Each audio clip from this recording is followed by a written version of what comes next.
Hey everybody, I'm Stephen Daniels, and I'd like to welcome you to the Talk of Santa Clarita, a podcast exclusively about Santa Clarita and the surrounding valley.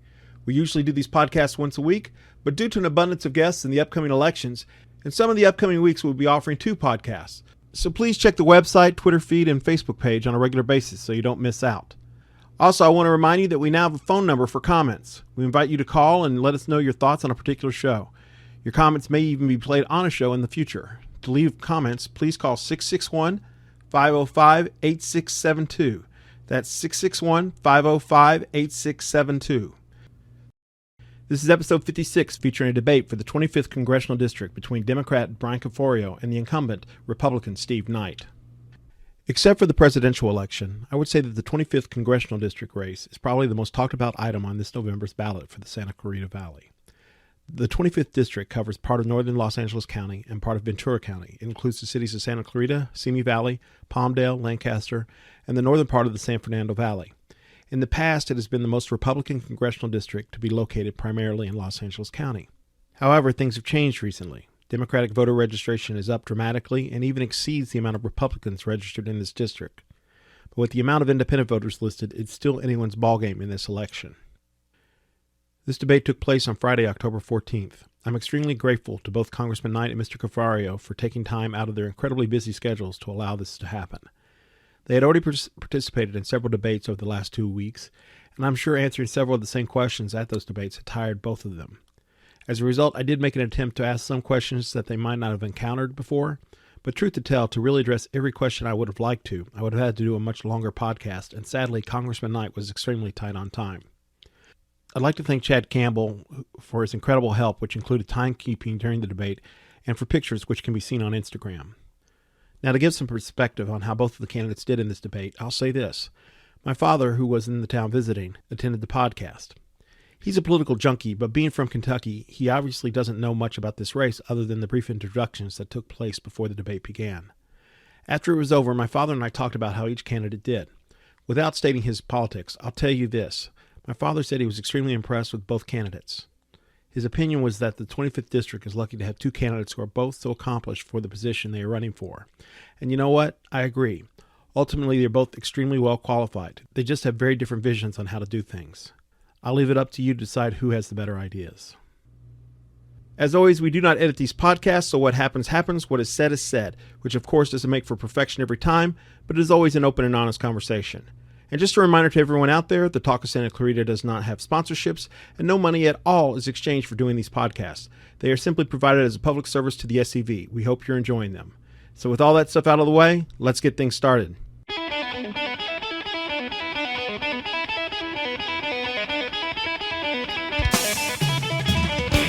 Radio Free Santa Clarita presents The Talk of Santa Clarita, a podcast about issues involving Santa Clarita and the surrounding valley. Episode 56, 25th Congressional Debate. And now, let's see what the Talk of Santa Clarita is.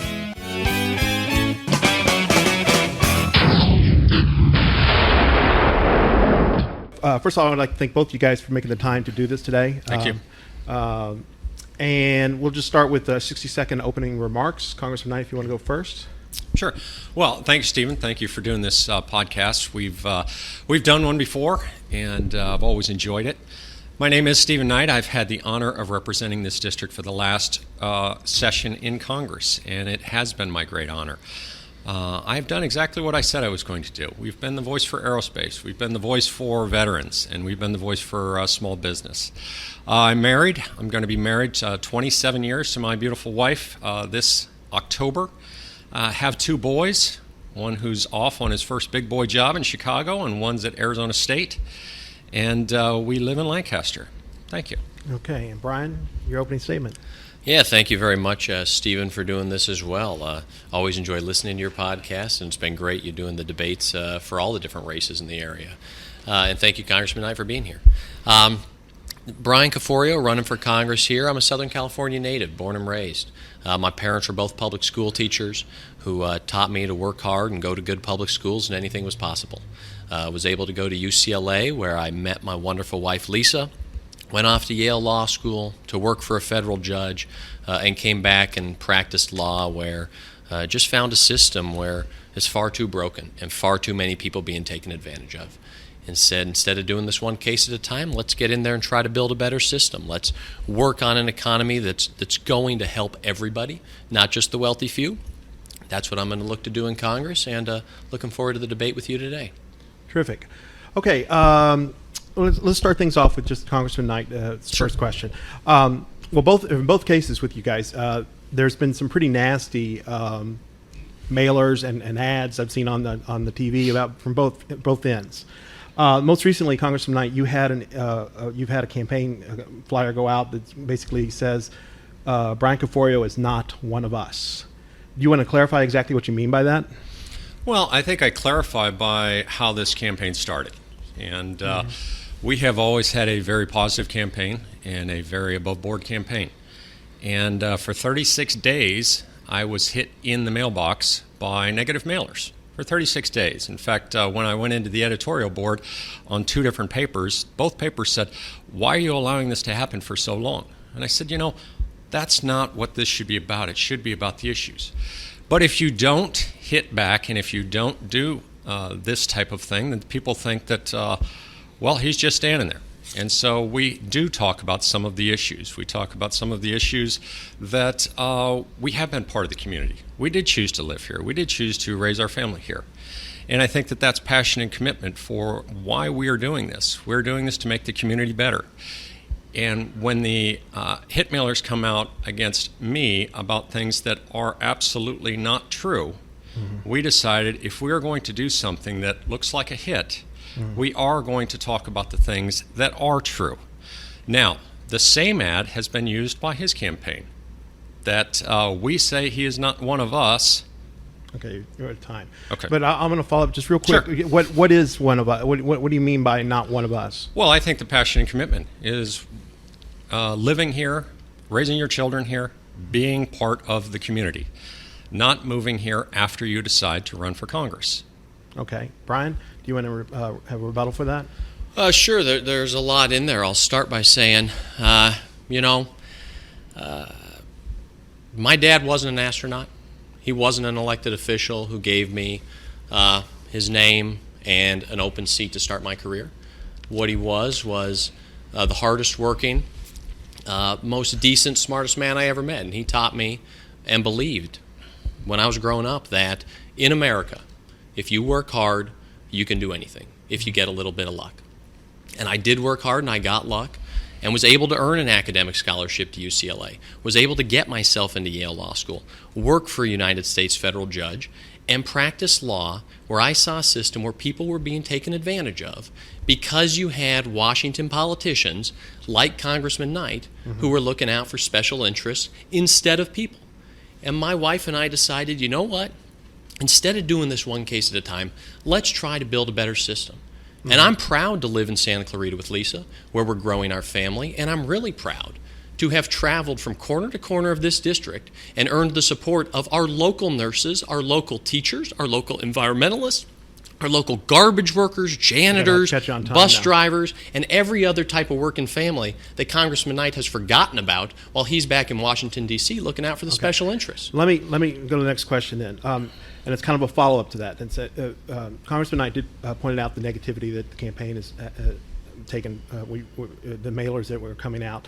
And you have been very negative about Congressman Knight, even just in your statement right here. I'm wondering, but what are some positives about yourself? What is it about you as a candidate specifically, beyond you're not Steve Knight, that someone should vote for you?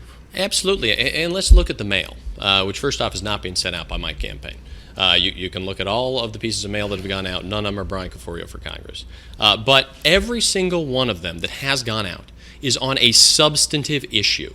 It is showing a vote or a comment that Congressman Knight has made.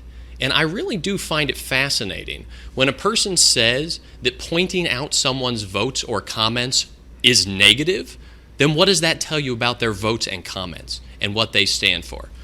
So about myself, what I talked about early on.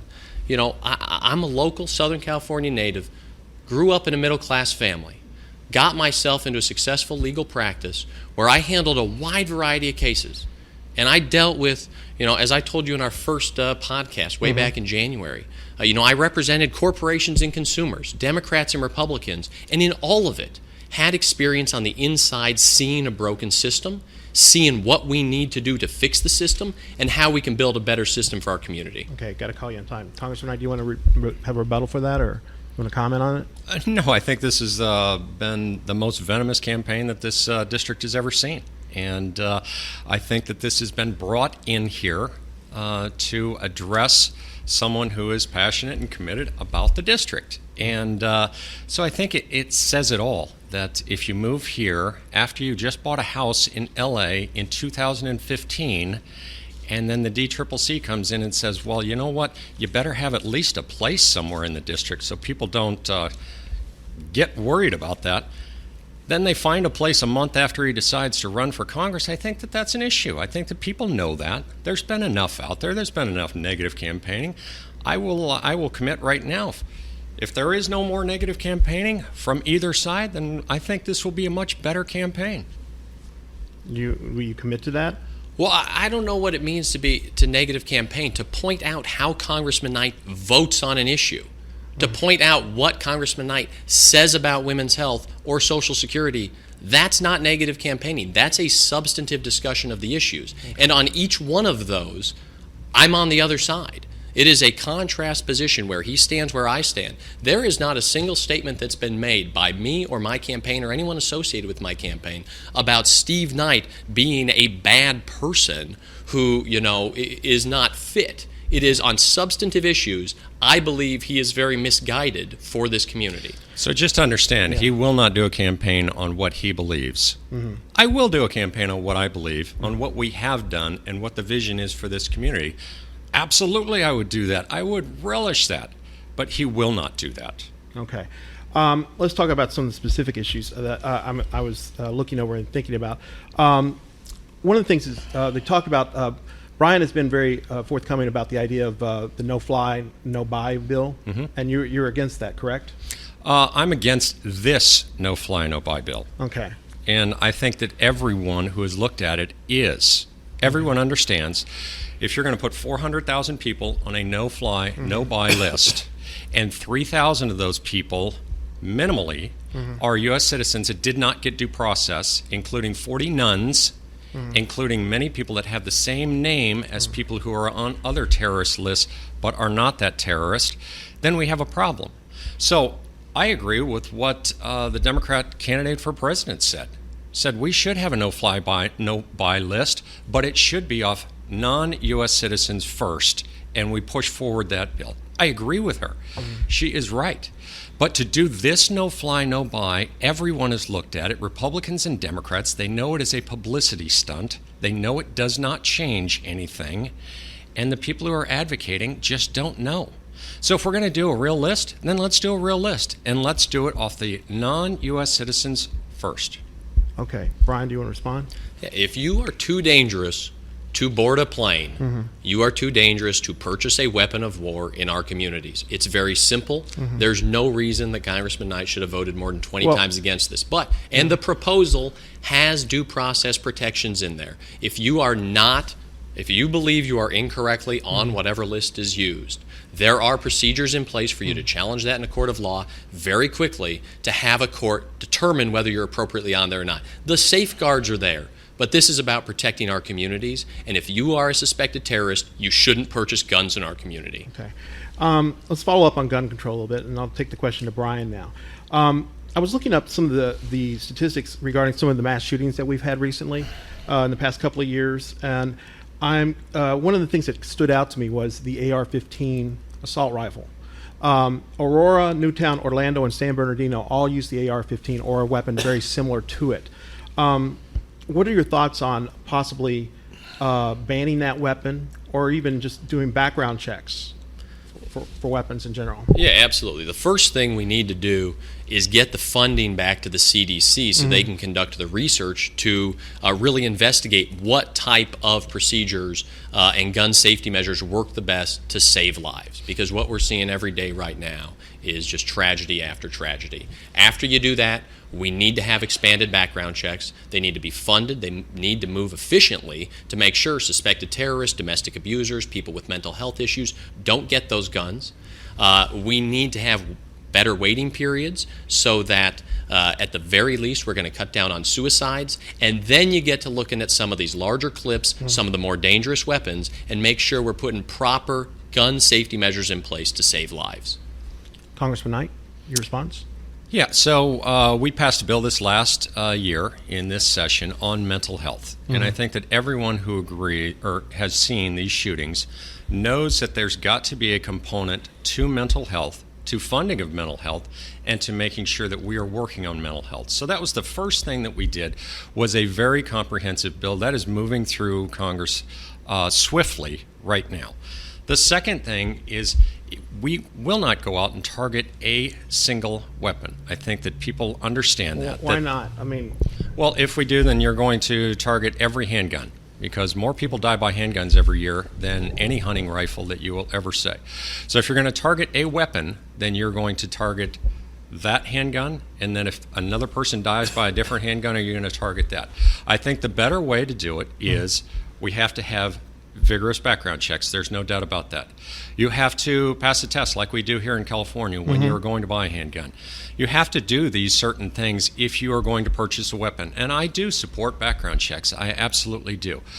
But we have to take this steps that actually work. Not publicity stunts, but actually work. If you look into this mental health bill, it actually helps. well, let me just follow up again about the AR-15, though. When it was used in those 4 shootings, that you had 2 situations where it was specifically mental health, but 2 that were domestic terrorism of a certain sort. You know, the mental health bill isn't going to stop that from happening, but it's clear that this is a weapon of choice when it comes to mass shootings. And you're opposed to trying to ban it on any level? I mean, you're a former police officer yourself. Right, absolutely. I'm a former police officer, and I will not ban a certain system that is used for different arenas. If you take the AR-15 and you say, because it was used in 4 shootings, we've got to ban it, then the next weapon that might be used, are you going to ban that and ban that? Instead of talking about the person who did this, the issues that happened because they did the shooting, that is what we should be looking at. And mental health is a big part of it. But no, I'm not here to ban a system. But I will say this, that the Second Amendment is there for us. But it doesn't mean that you can go out and purchase a tank. It doesn't mean that you can do things. There are limitations to the Second Amendment, and that has been upheld in courts. But for you to say, because we've had 4 shootings with this one system, we've got to ban that system, no. Okay. Brian, do you want to respond? No, I mean, I hear what Congressman Knight says. I disagree with him. I think we need to take steps to protect people in our community. We're facing a violence epidemic, and there are clear gun safety measures we can implement that will save lives immediately. Okay. Next question goes to you, Congressman Knight. One of the things that was brought up in our previous debate, and I've actually seen in a couple of mailers, is that you pointed out that Brian is not focused on local issues, particularly water issues. So what are the ones that concern you specifically, and what have you done about them? So, you know, I think in the prior debates to last night I think that the Caforio campaign understood that they had made a mistake. And so last night they brought forward some of the priorities that they should be talking about. But prior to that, all of the debates had been on our priorities. And I have made it very clear that jobs in the economy, our veterans in the military, which means defending this nation, and water should be our highest priorities out here in the West. There's no doubt about that. Across the country, defending the nation and jobs in the economy should always be number 1. But in the West, we've got to put water. So what we've done with water is, I was a supporter of the water bond when I was in the Senate. We've taken that to Congress. We've built a water bill. We haven't had anyone in the Senate, either Senator Feinstein or Senator Boxer, that will pick this up. So what we did was we went to Senator Feinstein and said, please make your own water bill. We will support it as long as it brings water. It can't bring a lot of other frilly stuff that doesn't bring water. It has to bring water, and we will support it. That's what we're doing to make sure at the federal level we get our money, our things that we should be getting for water here. The second thing, we've got to talk about water with real solutions. Everyone out there that's talking and saying, why don't we have desalination? Why don't we just capture the water before it goes into the ocean? If it's clean water and it goes into the ocean, it becomes salt water. Why not catch it before it goes into the ocean? So everyone who's saying, let's do desal, I say let's capture it. We have billions of gallons of water that go from the Columbia River every minute. So we got to cut your time. Okay. So, Brian, your response? Yeah, I mean, look, this is literally a joke. In our first debate podcast in January, every time I've been asked what committee I want to be on, I say transportation and infrastructure and the water subcommittee, and I'm talking about building a large-scale water recycling facility. You can go to Congressman Knight's website right now. He lists 8 issues under his policy. You know what he doesn't have on there? The word water. He put out a list of his 25 accomplishments in Congress for the 25th District in 2 years. You know what's not on there? The word water. You can go to my website, as of months ago, where we mentioned water 3 different times in talking about it, and how we need to fix water issues, how we need to address climate change, which is causing this big drought. This is a made-up issue that he doesn't even have in his top 8 on his website today. Okay, need to cut you off. You want to respond to that? Sure. It's interesting that we had a water bond just a couple of years ago at the state level. We never saw his name anywhere. Private citizens were supporting the water bond. Never saw his name supporting the water bond for California, ever. Now, it's not a joke. Last night's debate, and all of these are televised, was the first time that he talked about defending the nation and the first time he talked about water. He talked about his number one issue for 1 minute and 55 seconds, 5 seconds on defending the nation. So it's not a joke. Everyone has seen it, and everyone knows. Okay. I know you came out against Donald Trump recently, denouncing some of the issues after that Access Hollywood tape came out. And I'm talking to Congressman Knight right now. I have a quick question. I had a tweet sent to me the other day. They said, "Do not vote for Steve Knight, an anti-Trumper trying to elect Hillary Clinton." What do you say to that person? Because in their mind, you're not supporting the Republican platform in the party. Yeah, if I talked to that one person, I would say you can vote for who you want to for President of the United States. You can. I've come out and said that I do not support. And there are a lot of things that have gone back and forth with these two candidates. And I don't like what Hillary Clinton is doing. I don't think she would be a good leader for the country. But there's an awful lot of things that Donald Trump has said that I do not agree with. So I made a statement that I do not support either. But I do believe that this is about the 25th Congressional District and who is going to bring the best to the community here, to the citizens here. Who do you trust? Who is going to bring the issues that are talked about daily for the 25th Congressional District? This turns into a local election. It really does. It is 3 valleys, and you're going to go represent in Washington, D.C. But it is about local issues, whether it be water, whether it be economy, whether it be transportation. It does come down to local issues. Okay. Brian, do you want to respond to that? Donald Trump is a sexual predator. That becomes more and more clear every single day. Yeah. Congressman Knight has talked previously about the stance he's taken about having sexual predators live in the Antelope Valley, but he's not even telling a person not to vote for a sexual predator in the Oval Office. This has been clear since day one in the campaign that Donald Trump is a racist, bigoted, misogynistic, and now sexual predator, and we need to do everything possible to keep him away from leading this country. Okay. Following up on that, I'm assuming you're supporting Hillary Clinton. How do you respond to her remark about the Trump supporters, half of them being a basket of deplorables? Yeah, look, she came out the next day and apologized, and I don't think she should have said that, but I think that what Donald Trump is bringing to his campaign is deplorable. And every single day he continues to talk about it more and more, talking about dating a 10-year-old the other day. I mean, this is sick and despicable stuff. And we cannot allow this person to continue being out there trying to become president of the United States, and we need our elected officials to be able to exercise the judgment to stand up to that despicable position that he's putting forward. Back. Do you want to rebut? Well, I think judgment is a clear part of this. When I go into the SCIF, when I get confidential, when I get top secret information sitting on armed services, I have to sign my name on a form. I've read that form many, many times. For the Secretary of State to come out and say that she made a mistake about information that was given to her as the Secretary of State that she did not keep confidential, that is very close to treasonous, or it is. And so for someone to stand up and defend this person and say this would be a great leader for our country that cannot keep information that is vital to the United States shocks me. Okay, next question is for Brian. Congressman Knight brought up this being basically a local election. There has been, a lot of people pointing out the fact that, you did move to the district recently. But I'm curious, as a congressman, what will you do for this district? And not just as a congressman voting with the Democratic Party, but what will you do for this district? And if you could, please be very specific. Sure. I mean, and we've talked about a lot of these issues before, but the CEMEX mine can't open up.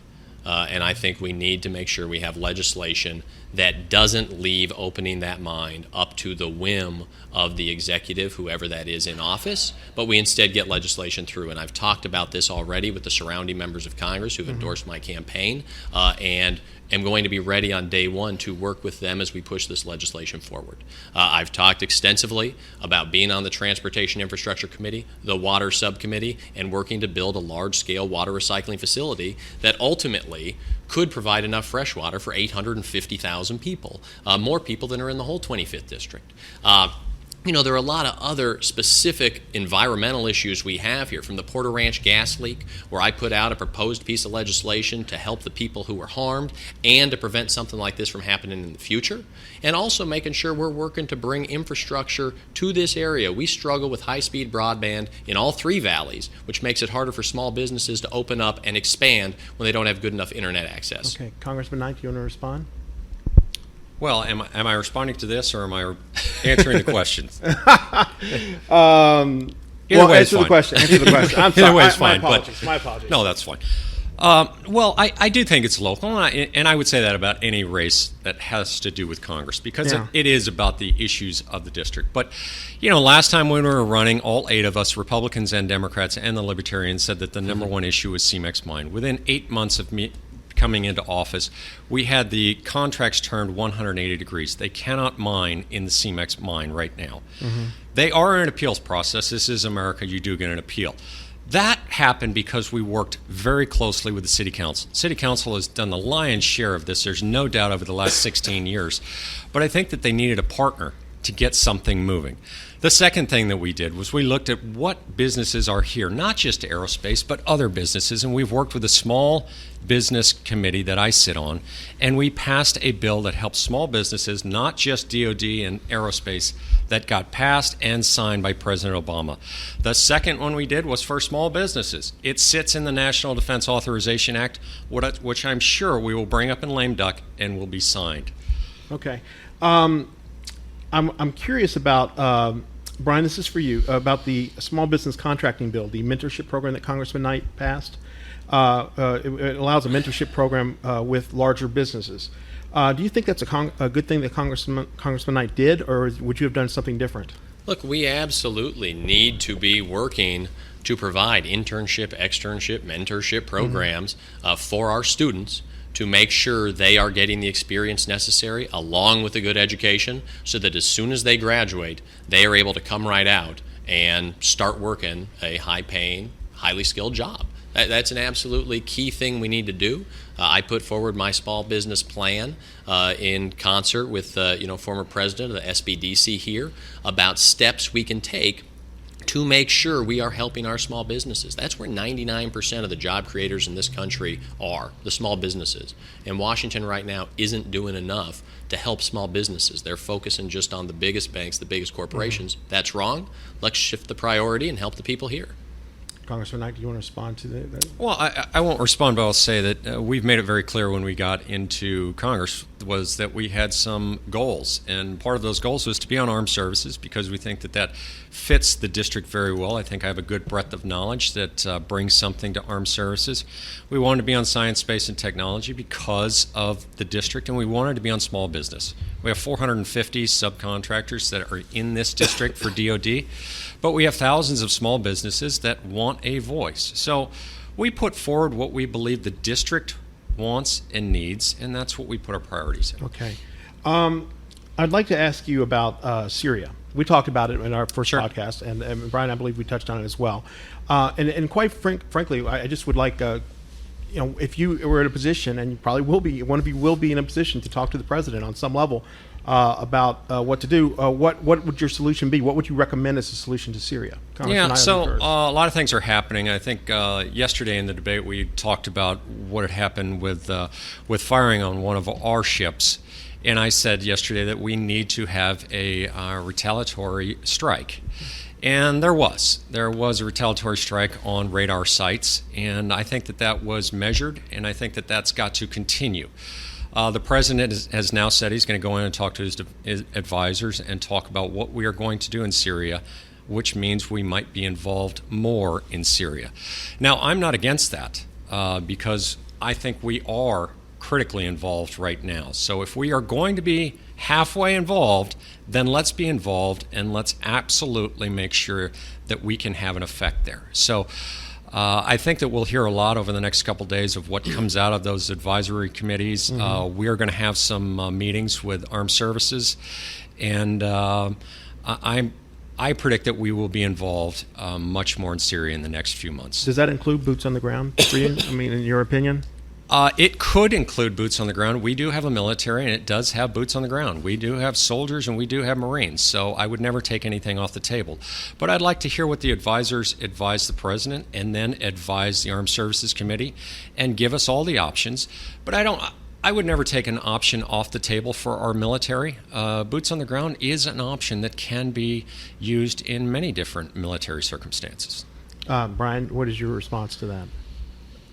Well, just addressing the issue as a whole, we right now are facing a significant threat to our national security from ISIL.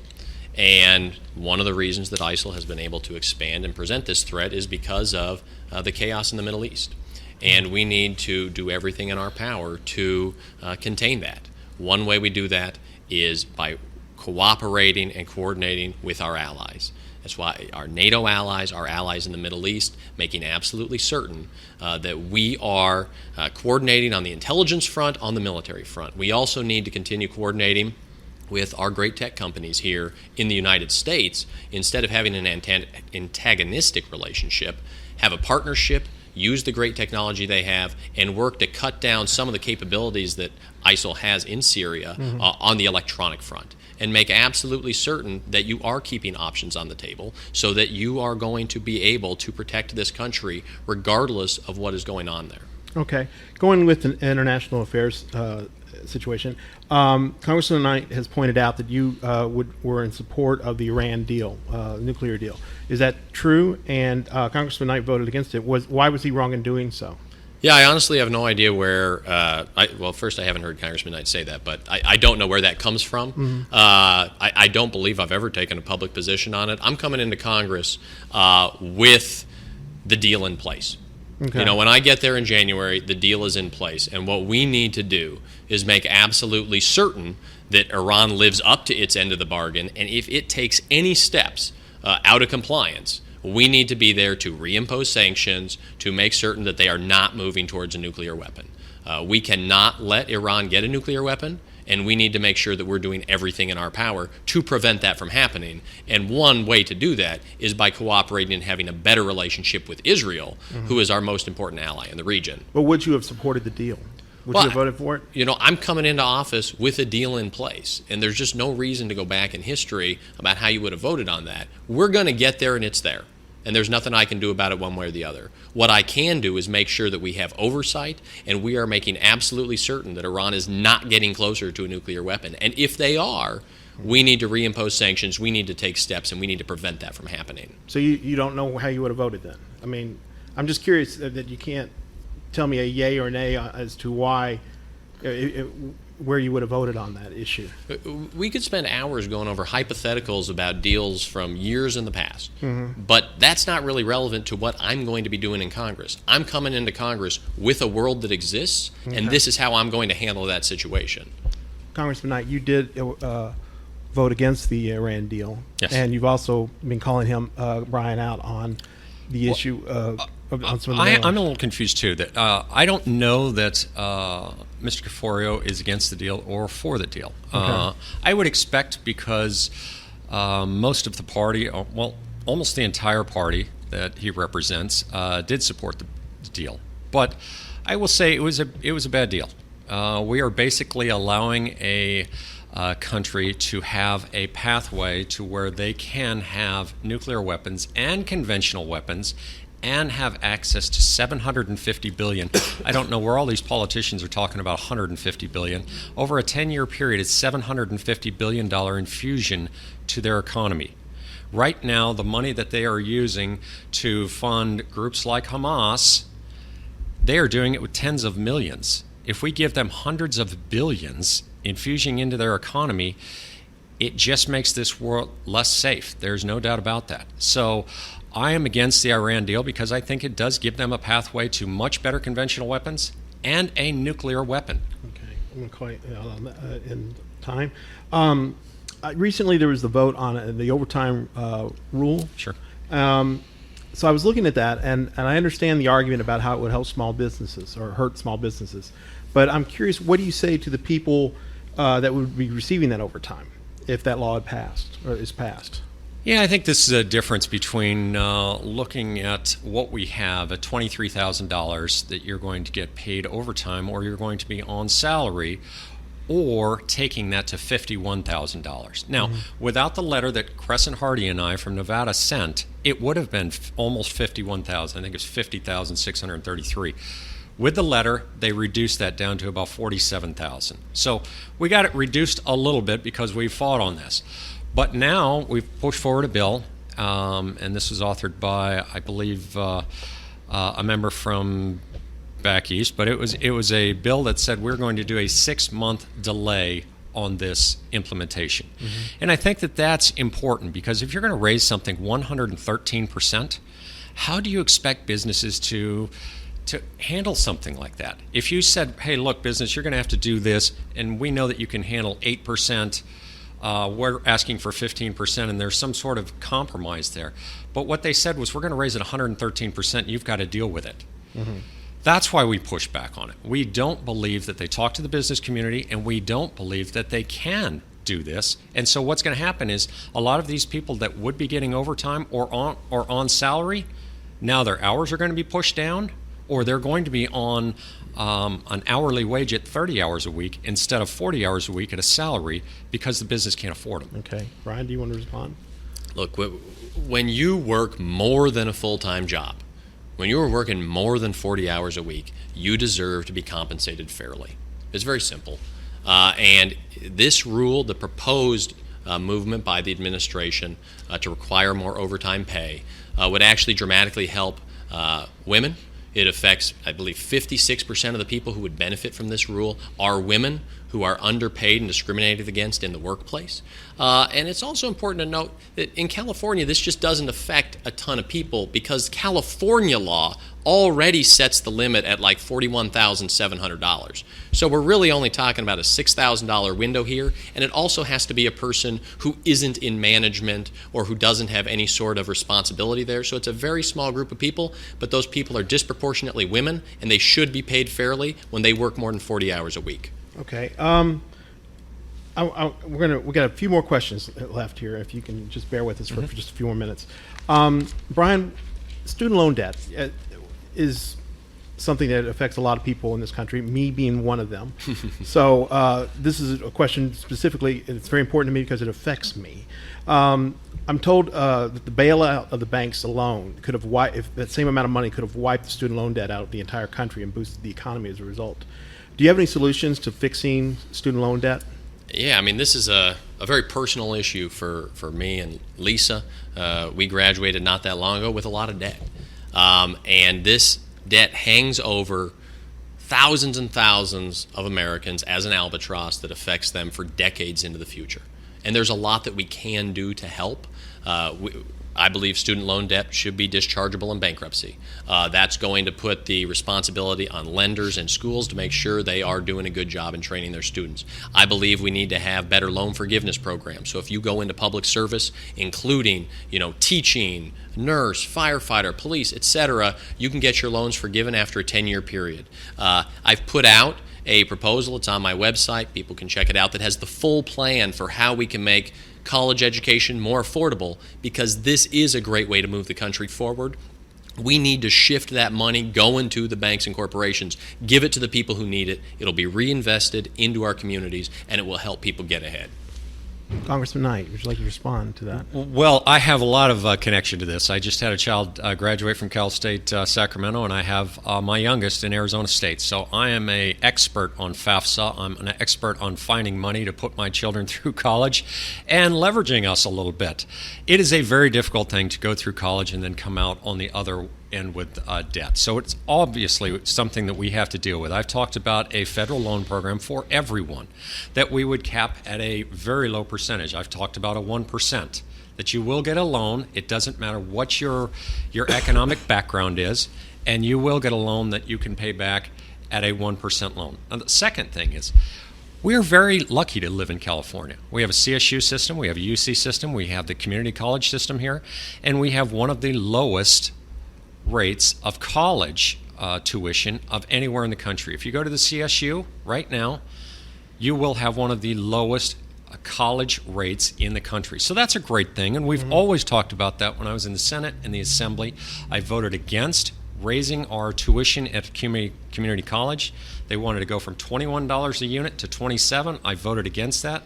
I said that community colleges were free at a period. Why can't we work toward that again and moving this down? And the people here in California can go to our 112 community colleges, do their first 2 years of general ed, and then transfer into one of our CSUs or a UC and bring down their debt quite a bit. What about Brian's suggestion or idea about student loan debt being dischargeable in bankruptcy? How do you feel about that? Yeah, so we've talked about that, and I agree that should be a part, because if you're going through bankruptcy and you are going through it in this case or this case, it should be applicable, and I've always supported that. I have two questions for you guys, and then we'll wrap things up. Brian, as somebody who's well, first of all, let me ask you about this, Congressman Knight. I was looking at the Republican. Yes, I'm sorry. I'm not used to two people at once. But I was looking over the Republican platform that was passed at the convention, and one of the things they talked about was the liberty and right to privacy. How do you respond to that when there's so much domestic spying taking place with the national NSA and things? I mean, where do you stand on that issue, and what would you do? Are you do you feel like it's the way it is right? Stephen, this is a great question, because I think that a lot of people are out there and they're watching their news networks and they're getting in a frenzy about some of the things that are coming out. But I think that this is one of the things, whether I remain the representative or Mr. Caforio becomes the representative, that we are going to have to work on daily. The internet changed our lives. The smartphones have been out for about 9 years now, and they've really changed our lives. We can see information seconds instead of waiting for the paper to come out or a news broadcast at 11 o'clock. Privacy is going to be one of those issues that we talk about, especially with the FAA changing, with unmanned aerial systems being able to do what they're going to do with delivering packages in an hour, with having upwards of hundreds of thousands of these flying over our houses, either delivering packages or doing other things. We've also talked about it in the law enforcement arena. If you have a helicopter flying over and he's doing an orbit over your house, you know there's a helicopter there. But if there's an unmanned aerial system that's flying at 1,000 feet, you have no idea it's there. So these are very intricate issues that every representative better know that this is something that private citizens, and I'm a private citizen just like all of us here, are very, very concerned about. Okay. Brian, what are your thoughts? Yeah, I mean, this is one of those situations where the laws that are on the books aren't able to keep up with the technological advances we've had, and we need to make sure we keep moving forward and adjusting for that. And so we saw it with the San Bernardino situation and with the iPhone and trying to get into that.